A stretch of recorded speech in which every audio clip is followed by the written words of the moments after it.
Good afternoon, everybody, and welcome to this episode 10 of the RDO Podcast. As always, I am Jason Von Cannell with my bro and co-host Alex Von Cannell. How are you, brother? I'm good. You good? I'm good. How's your weight loss going? So, what are we now? 2 weeks? It's the 15th today. So, yeah, we're exactly 2 weeks in. Mm-hmm. I had a weigh-in this morning. 104.5. So that's 3 kilos down in the first 2 weeks. So I'm on track. I'm well and truly on track. Okay, that's good. And it's not been like through any crazy workouts or anything like that. It's legitimately... There's no booze, no snacking. No booze, no snack foods. Now, when I say no booze, obviously I drank last Friday night, so that was the one time that I'm going to be drinking. But apart from that, yeah, it's not like I've done anything crazy. I've just been doing a couple of little workouts here and there, which I did nothing last week, but going for walks and that sort of stuff. But look, it's probably a good segue into what I want to speak about this week, because last week we spoke about how to get your finances right, how to keep your money safe, and this week I want to speak about how to get your body and mind right as well, because obviously it's pretty important. 100%. I mean, pillar, some would say. Yeah, some would say that. And look, it doesn't matter what you're doing in life. If you've got all the money in the world and no health to enjoy it, then what's the point? Yeah. Right. So, I kind of want to speak about a couple of things, and I've written some subjects down on my phone. We can just sort of go through them, but because there's a lot of things that we either do every day out of habit, or we ingest every day and we don't really understand how it works. Which I think there's a lot of really interesting information out there if you know where to look. So hopefully you guys can take this stuff as maybe a bit of a prompt to go and research some of the stuff yourself. Because everyone's body's different. 100%. Yeah. There's no like everyone one size responds fits in a all. different way to things. Exactly right. So we just kind of wanted to give you a couple of things to, I guess, consider about certain things. Yeah. So one of the first things, and ironically, I've written these down on my mobile phone because it's a pretty relevant thing. But the role of the chemical dopamine and people's vices and how that can affect you on a day-to-day basis. Explain. So let me give you an example. The last couple of weeks, obviously Nate's been sick, and because of that, he's been out of whack, hasn't been sleeping through the night. So there's been 2 times in the last 2 weeks where one time was with me and the other time was without, where I've actually taken Nate for a drive at like 2 a.m. Sure. Because the only thing that will actually get him to calm down and go to sleep. Yeah. And because it's 2 a.m., I'm pretty tired. So one of the things that I've done is gone through the McDonald's drive-thru to get myself a coffee. Right. Now, I spoke about, when we started this weight loss challenge, my favourite burger in the world, double quarter pounder. Yeah. And I was so tempted both times I went through that drive-thru to get myself a burger or something like that. And it's literally just because I'm awake when I should be asleep, so I don't feel good. So the first thing that your brain wants to do is get that dopamine release. So it's like if I buy that burger and I eat that burger, I'll get that dopamine release. I'll feel really good for 5 minutes. But then it's obviously like... so you admit it. You do feel shit after 5 minutes after having one of those burgers. No, you no, just no, admitted that. no. Did you hear that? I heard that. No, I said That's what I said. I feel good for 5 minutes, and after that I feel level. There's a difference between level and shit. You know. Anyway, so the whole thing is that I think oftentimes when we are when we're stressed out, when we are up against some sort of adversity, oftentimes one of the first things we do is reach for some sort of vice to give us that little bit of a dopamine hit. Like the mobile phone, like jumping on social media to see how many likes you've got on something. One, yeah. That's a really big problem now, like, because we just get that dopamine hit. Again, one of my vices is, like I said, gluttony. I would eat snack foods to get myself that dopamine hit. I would drink alcohol to give myself that dopamine hit. But obviously, I mean, look, it's been 2 weeks. I haven't done anything drastic, and I've lost 3 kilos. Yeah. So how good are those vices for you, really? So what are you weighing now? So 104.5 kilos this morning. Okay. So yeah, it's the 15th. I was 107.5 at the beginning, so I'm 3 kilos down in 2 weeks. Yeah. And that's in last week where I did barely any exercise at all. Okay. So the dopamine hit. So are you saying that you've lost weight because you've avoided the dopamine hit? I just want people to be mindful of what they're actually craving when these things go through their minds. So oftentimes when you want snack food, you're not craving a snack food, you're craving that dopamine hit, or you're not feeling good about, it might be about something unresolved, it might be about an argument that you've had with a family member, it might be something else, but your body's just craving that dopamine hit. And I think that especially in 2020 in this day and age, number one, there's a lot of bad stuff going on in the world, so there's a lot of things out there which are acting as depressants. Sure. Yep. And therefore people are looking for dopamine hits. I think the other thing too is that dopamine hits so readily available to us, which they never were, 20, 30, 40 years ago. Yeah. So to get dopamine hits from your likes on Facebook, to get a dopamine hit from ordering junk food on Uber Eats and having it delivered to your house. Yeah. Like, it's so much more accessible, but like any drug, the more you take it in, the more the less effect it has. The less effect it has. So you're chasing that drug more and more. So yeah, I just want, as a starting point, consider what forms of dopamine you chase. I think I had seen something once before, and I may have tried it for a very small period because I'm a snacker as well. Mm-hmm. And sometimes, I only snack out of boredom. Yeah. I've got nothing to do. You're sitting at home watching TV, so you go get a snack. Mm-hmm. So I think it suggested that instead of walk to the kitchen, but have a glass of water. Yeah.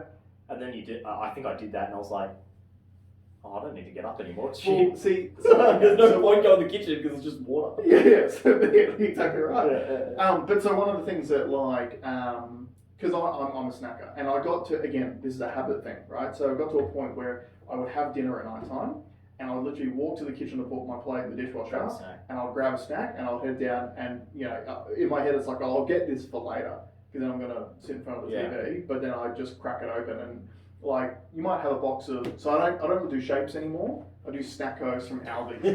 The reason being is that shapes, you're a dud at shapes, because Un's got big, you need to come clean with this. This is a scam. Yeah, this is an absolute scandal. So we were talking about inflation last week, and back in my day when I was in high school, I used to do a box a day. Yeah. They were all 200 grams. Yeah. Or nowadays, most boxes of shapes are 165. Yeah. But obviously the price is doubled in that time as well. So you're paying more than double for the different flavours, different sizes too. Yes. Yeah. That's something else to consider. So get your shit together. Is it Arnott's? I think so. Get your shit together and stop dudding us. Otherwise, we're all going to buy Snackos from Aldi. Yeah, because they're 200 grams. Yeah. And they're $1.65. So anyway, getting off the junk food thing. So something else to consider as well. Oh, sorry. No, there's a surefire way to clear the junk food out of you. From Aldi. If you've seen the post. Yeah, give it a crack. Yeah. Sorry, getting back to the point. So when I first started this thing, I was like, oh, I'm gonna want something because I'm in that habit of snacking. So I'm like, you know what? I like carrots. I'm just gonna get a carrot out of the fridge. I'm just gonna eat the carrot, and that's gonna be my snack. And how's this for interesting when you're doing the maths? Because obviously weight loss is pretty simple. It's expend more calories than you're taking in. That's the formula. That's the magic formula. So I did the maths on it, and I looked it up on Google. So if you get a carrot, usually you'll only eat one carrot anyway, and you'll be like, right, I'm done, because they've got so much fiber and whatever, and they don't have that moreish, scientifically formed flavouring that's designed to keep you more. Actually, interesting point. If you want to know what the most addictive flavouring on the planet is, I think I know what it is. Yeah. Is it Dorito flavouring? Nacho cheese flavouring for Doritos. Scientifically formulated to be the perfect blend of salty and sweet or something like that. Umami. Where it makes your body want more of it, but not actually feel like it's full. And I also read that because it's so fine, the flavour is so fine that your taste buds can't identify what it is. Yeah, so you just want more of it. Yeah. So you got to consider these are the sorts of things which are working against you. The companies are using to obviously indoctrinate you into these habits. So simple maths. So the average daily intake for adults in kilojoules, 8,700 kilojoules. Yeah. Right? Now, a box of Snackos, which I can do a box, is 3,500 kilojoules. So that's almost half of what your daily intake should be. How many? So you can have 2 boxes. Exactly. If that's all you have. And you get 3 boxes of shakes. Yeah, Yeah, scam. Yeah, exactly. Scammers. How many kilojoules do you think is in 200 grams worth of carrots? 5. 400 kilojoules. Yeah, right. So you literally, for the same volume, you're talking 10% of the actual calorie intake. And obviously, you think about the amount of actual vitamins and nutrients that are in a carrot compared to snack food. So that's one of the things I did sort of at the beginning to help me kick off. But one of the other things that I've noticed too is I've actually stopped the snacking things. Now I just eat the healthy dinner and I don't bother snacking afterwards, which also assists me with fasting. So fasting is something that has sort of been in vogue in many different cultures for a long, long time.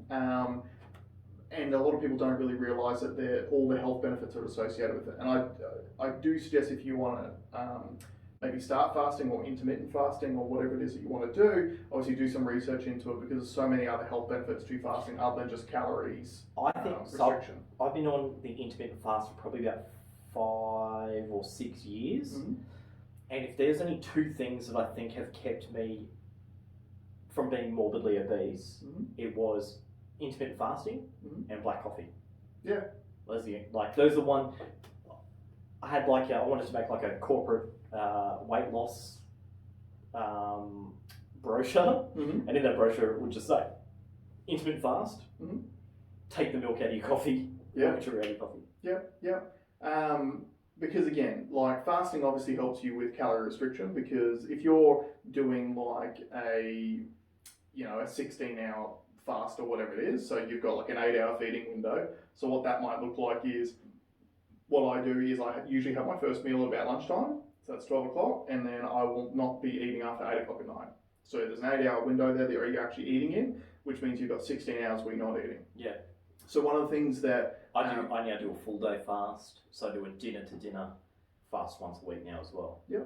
I find Monday's the easiest day to do it. Okay. And you tell some people that you're doing it and they think you're crazy, but like we eat way too much. Oh yeah, absolutely. We eat way too much, and because it's so readily available too. Yeah, and it's amazing. Like you fit, so it's hard to get your mind around to it because you think, oh, it's lunchtime, I should be at lunch. Because it's a habit thing too. Yes, and again, not only is it a habit, but it's that dopamine that you get from eating as well. For sure.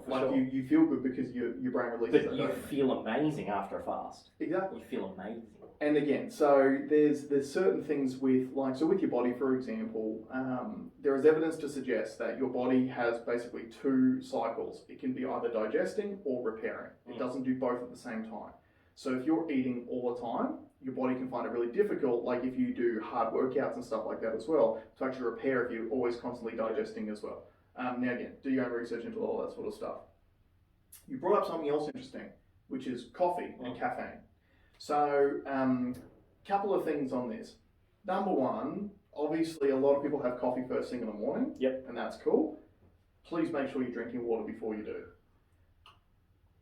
So that's another thing I do, and there was this Japanese study that was done that talked about the first thing that should go into your face of a morning is a large glass of water. I think they said, 20 ounces or something. Mm-hmm. Which obviously the amount's going to vary depending on... Yeah. But a big glass of water. Yep. And then don't put anything else in your face for at least 20 minutes. Yep. And I think the first time I did it, I almost shit myself. I'm serious. Like you guys are starting to see a trend here. I remember waiting the 20 minutes and going and you can feel it because it was quite the water was cool. You can feel it going through your system. Yep. And that's something I do now all the time, and it increases the speed of your metabolism. Mm-hmm. It's supposed to reduce things like bowel cancer and. So there's some other interesting things I was reading about the other day in regards to water. So obviously everyone knows you got to stay hydrated, right? Everyone knows that if you wake up in the morning, you probably haven't had anything to drink for 7 to 9 hours, depending on how long it is that you sleep. So therefore you are semi-dehydrated. So one of the things I read the other day is about the risk of heart attack. So the majority of heart attacks happen between 6 a.m. and 10 a.m. in the morning. Wow. Because you're dehydrated. So what happens is when you're dehydrated, your blood gets thicker, which means it's more likely to clot, and then obviously clog an artery, and then you have a heart attack. And obviously there's other factors involved in it, like for example, how clogged your arteries are already, like stress. Stress is a big thing. Fun fact, the statistically highest, the day of the week that statistically has the highest number of heart attacks is a Monday morning. Yeah. Wow. Because people are stressed out about going back to work and potentially have abused their bodies on the weekend as well. Yeah. So please, drink water. Drink water. Drink water. Right. Everyone says it. Yep, we've got water in our RDO Podcast mugs that we're going with right now. But drink water. But then, so talking about the coffee thing and caffeine, do you actually know how caffeine works? Again, it's another thing that I drink that makes me shit and gives me energy. Yeah. So, gives you energy? Wrong. That's actually incorrect. The way that caffeine works in regards to how energized you feel is, so in your brain, you have receptors that receive a particle or molecule called adenosine. Mm-hmm. What adenosine is a chemical that your body releases when you should be tired. So when you feel tired. So for example, if you're, if it's later at night, you've got the lights dark, your body will start releasing this adenosine, which then goes into those receptors, which tells your brain, I'm tired now, it's time to go to sleep. Yep. The way that caffeine works, the caffeine molecule is the same size and shape as the adenosine molecule. Right. So what it does, when you put that in your body, the caffeine fills those receptors and blocks them, which then means the adenosine doesn't come in. So it doesn't actually give you energy, it just removes the feeling that you're tired. But it increases heart rate.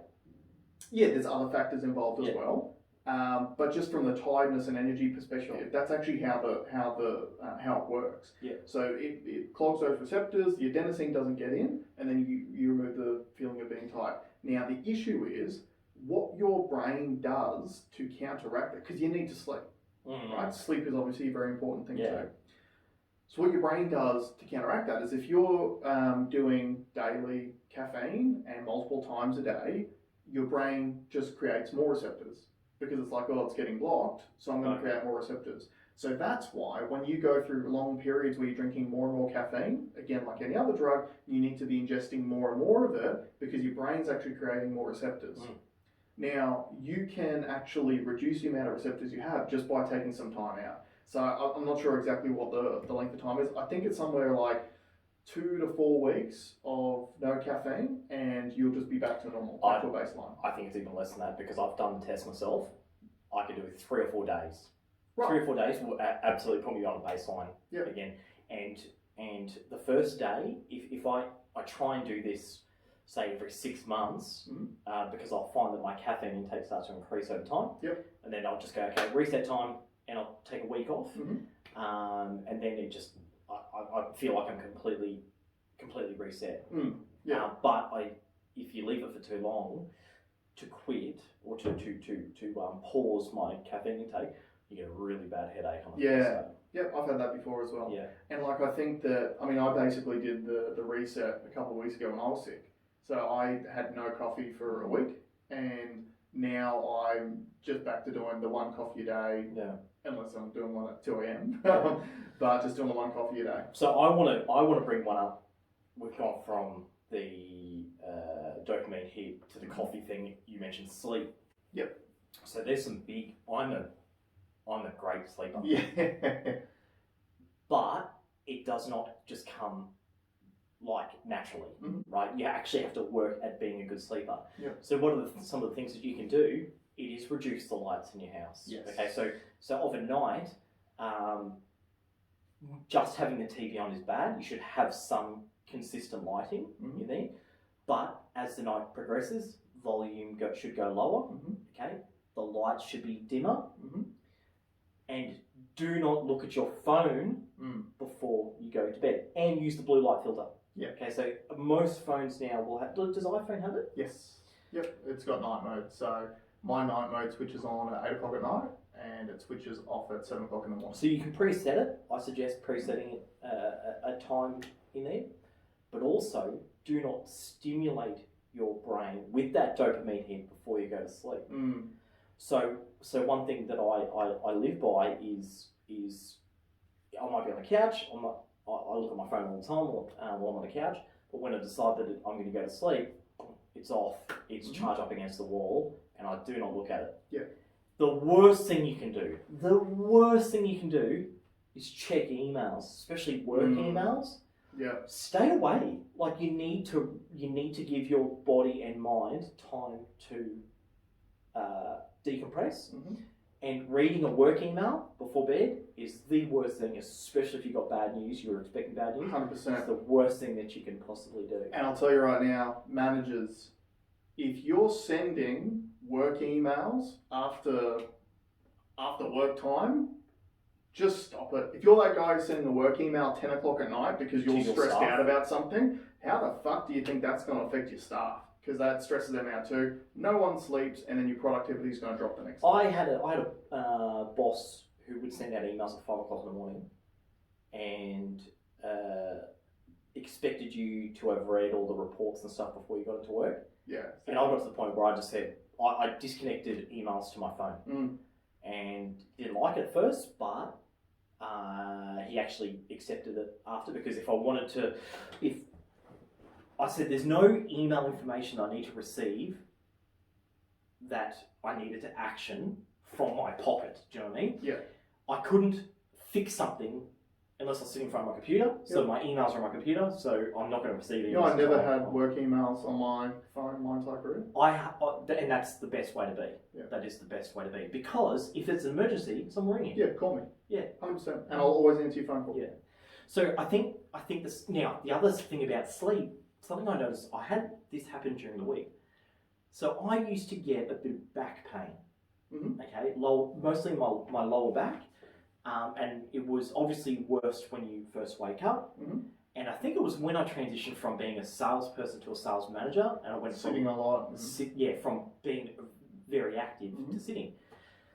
Now I saw a lot of people that had back pain that were on painkillers almost constantly, and I remember thinking that's really, really bad. So I didn't do that, but what I did do was I was at the point where I was getting a massage every week. It cost me $100 a week or something to get a massage. I thought I was living the dream, but I thought I was doing it because that was the only way to fix it. And it wasn't until later on in life I realised that's not the worst thing you do, it's a dumb thing to do. The painkillers. The painkillers is dumb, it's dangerous. Yeah. The massage is an absolute cop-out. It was exercise. It was back exercises. So I woke up on, I think it was Monday, and I had lower back pain. And I literally just threw out my yoga mat, and I did some back exercises and some like hamstring stretching and mint.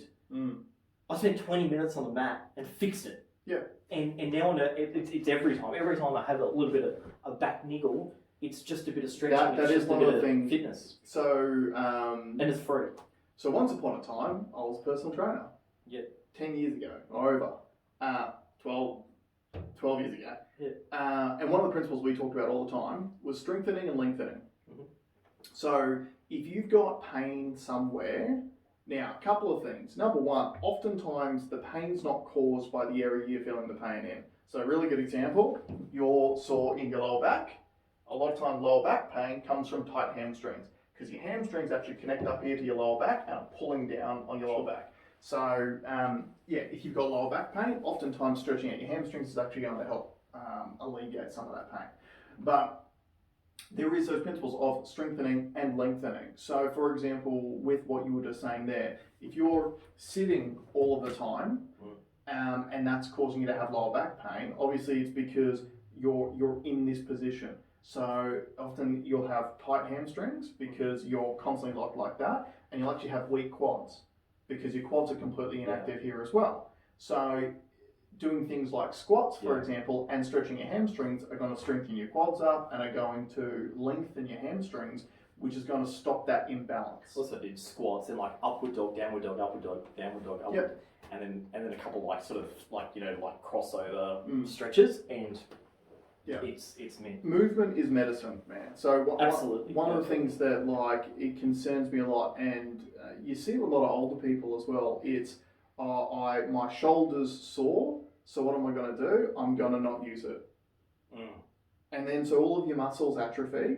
So all your muscles get weak. So then it's harder to actually move that joint, and the actual issue with it doesn't go away. Yeah. So whether it's a tightness somewhere, some sort of blockage, whatever it is, like movement is medicine. Yeah. Oftentimes, when you feel sore, not in every case. Obviously, there's some people who've got some real damage. 100%. I mean, like for example, when I tore the ACL in my knee, I didn't realise I'd torn my ACL for 6 months. Yeah. And I tried all these other things to fix it, to alleviate it. Obviously, none of that stuff was going to fix a torn ligament, so I had to get surgery. So now going back on track, that sleep thing. Mm-hmm. Now this is something we mentioned before the pod, which kind of links into it. They eat the frog.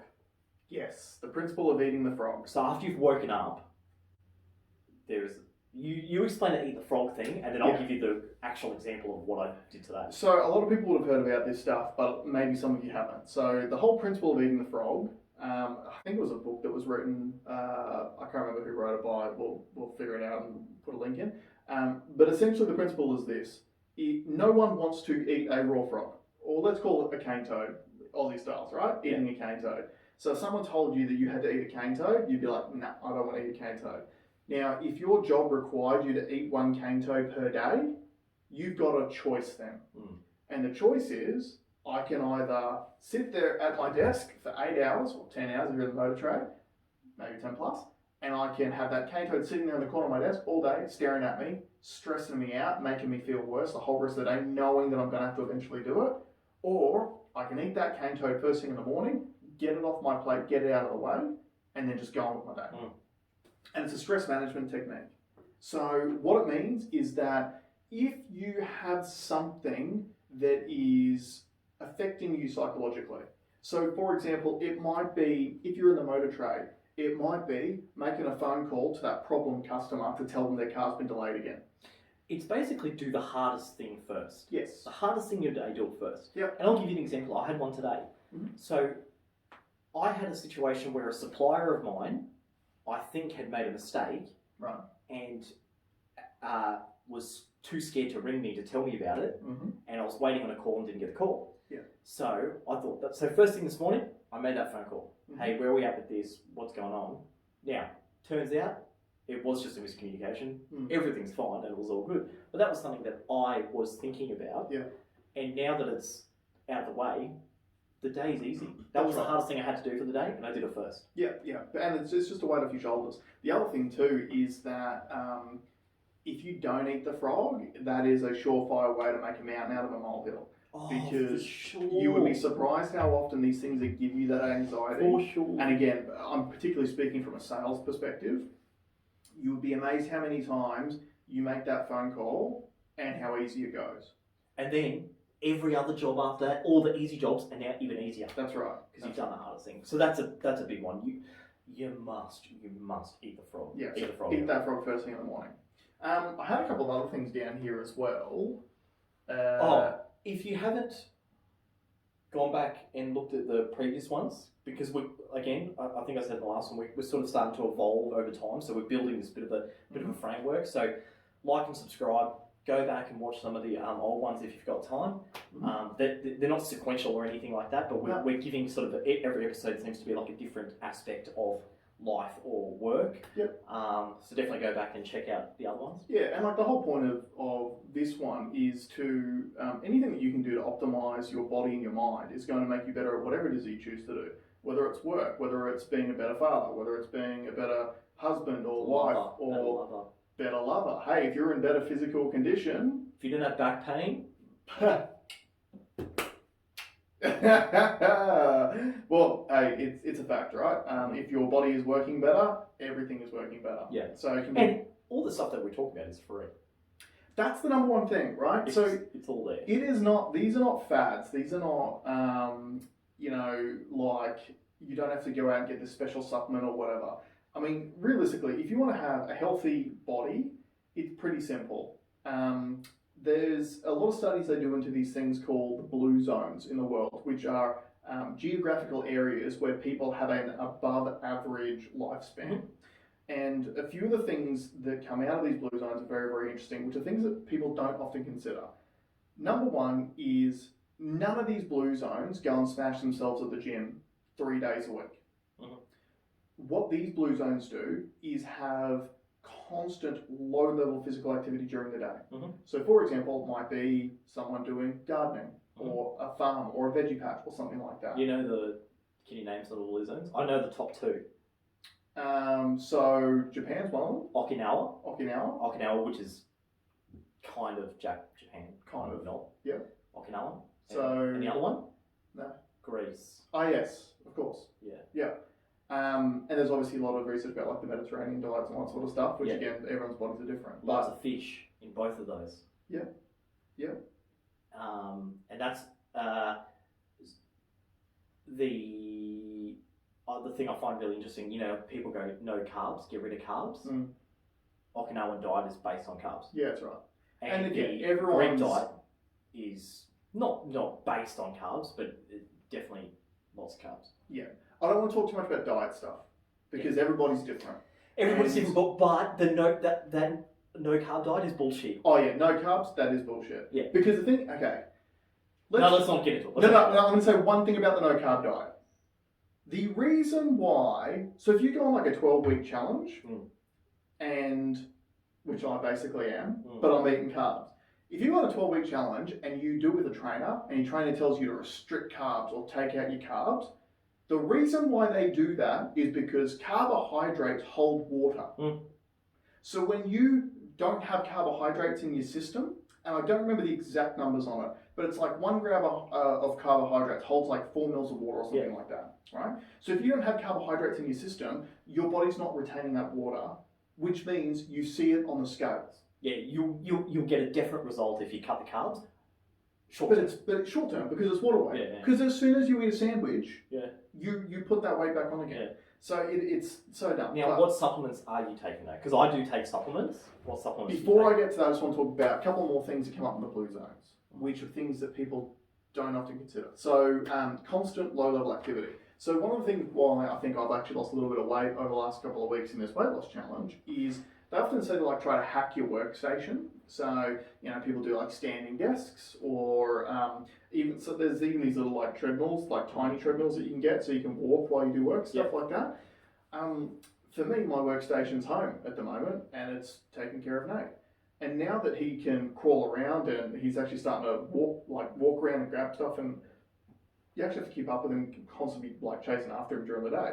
So I'm often, probably 30, 40 times a day, I'm getting up and down off the floor. I'm picking him up. He's like a little 10 kilo weight. So I'm picking him up. Oftentimes trying to put him to sleep, it'll be picking him up and rocking him back and forth, and you talking 300-400 reps doing stuff like that. So it's just constant low-level physical activity. So that's something that's very common in the blue zones. One of the other big things they focus on is social engagement and real social engagement. A lot of the people's, everyone knows, the old Greek dudes in the street playing chess with their mates who've done it forever. We, as human beings, are social creatures. We crave connection with other people. It's one of the biggest concerns I have about Corona in 2020. We are being told to move away from each other all the time. It flies in the face of what humanity is.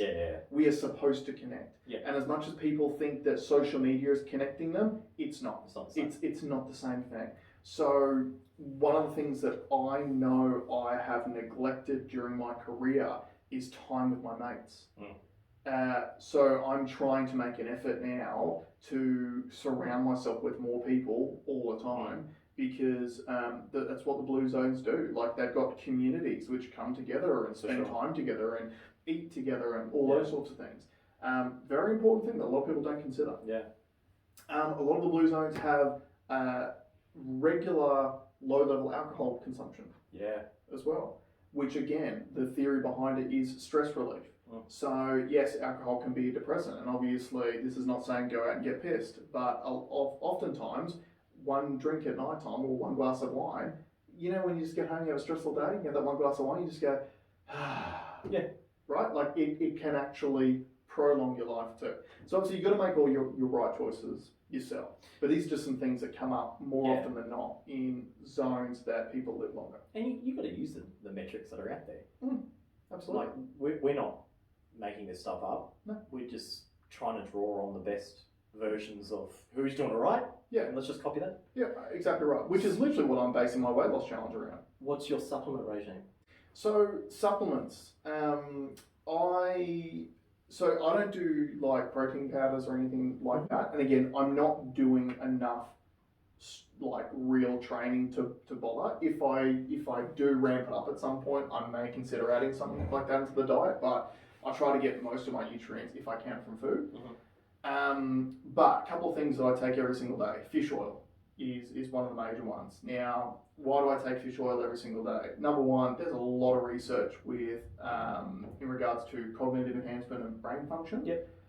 Number two, eyes, skin, but for me, big one is inflammation. Yep.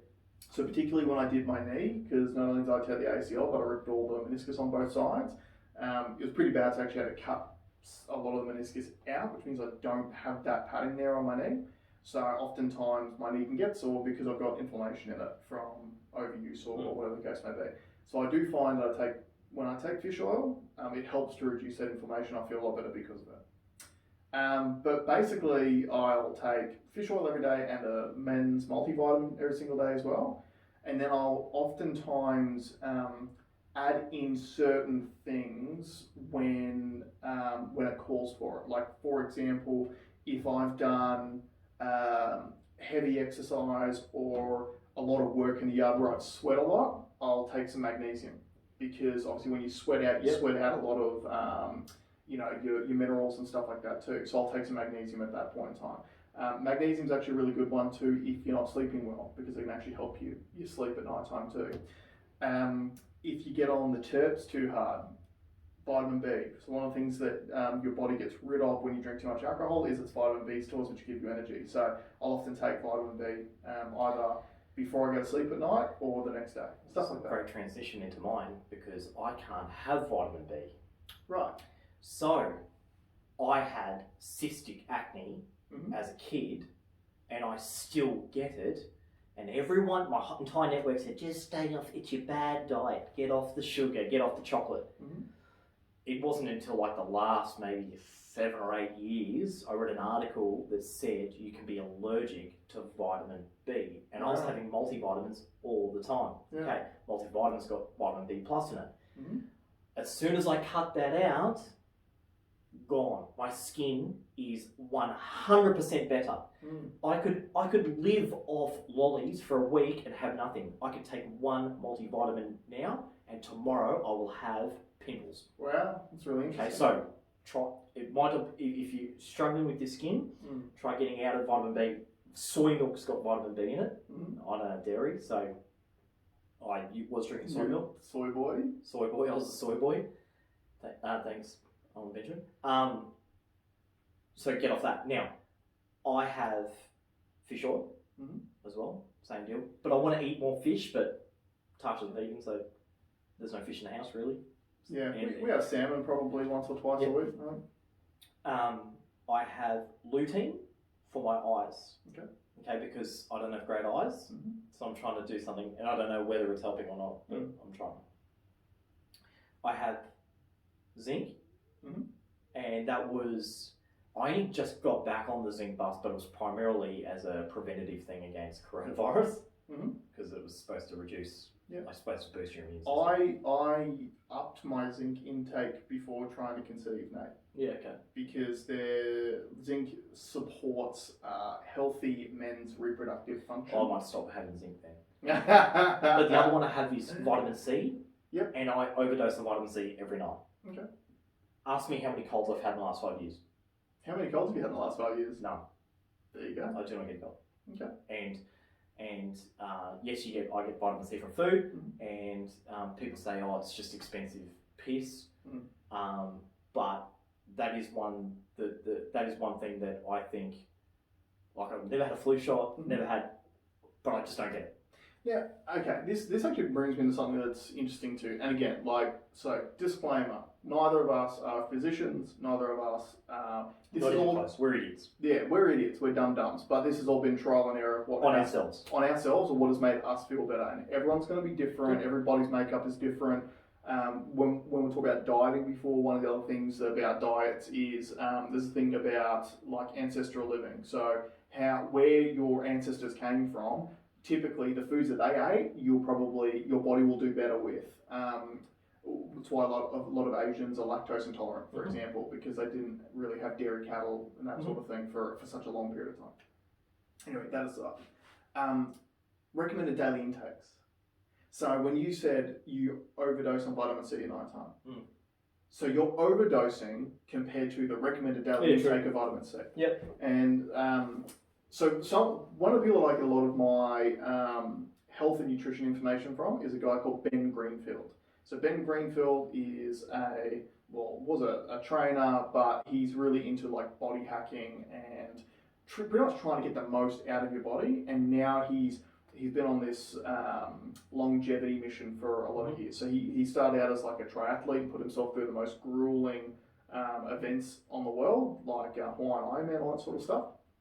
But doing that sort of stuff actually shortens your lifespan, which you've realised. So now he does all this amazing research into things that are actually going to prolong your life and healthy living and all that sort of stuff. So he's a really good resource, and I'll put a link to his website at the bottom for this as well. But one of the things that I remember listening to one of his podcasts about is recommended daily intakes, because recommended is just for absolute baseline. Sure. That doesn't mean it's optimal. Yeah, true. Yeah, so I never actually thought about that. Yeah, and one of the things I'd love to see is if you could do some research into certain, whether it's minerals, vitamins, supplements, whatever, where you could have, this is the recommended daily, this is your baseline, but what's an optimal level? Yeah. So you might actually be taking the optimal level of vitamin C for your system, which is why you have such a strong immune system. Yeah. And yeah, concept to consider. Interesting. Interesting. Okay, so that's your sort of vitamin, I guess, regime. So I'll share something too, and this is a Ben Greenfield thing. This is something I got from him. One of the ways that I am trying to assist myself in burning off body fat. Now, number one, do you know how body fat leaves your body? Converts to heat. Does it? Well, when you're through activity, can do, but how does it actually leave your system? Farts? No, it's close though. Don't you burn fat as energy, so it converts from something to something else? Yeah, but as the laws of conversion, just because it converts from one thing to another, it's just converted. It doesn't mean you've lost it. It's just in a different form. So how does it actually leave your body? That's what I thought. In heat. How does it leave your body? Heat. Yeah. You breathe it out. But your breath is hot, so I'm right. Yeah, but you could radiate heat is what I'm talking about. Exhaust. Anyway, do have a look. There's like videos on YouTube about this, and it's super interesting in that. And again, I don't know the exact mechanic of it, but it's something like you were saying.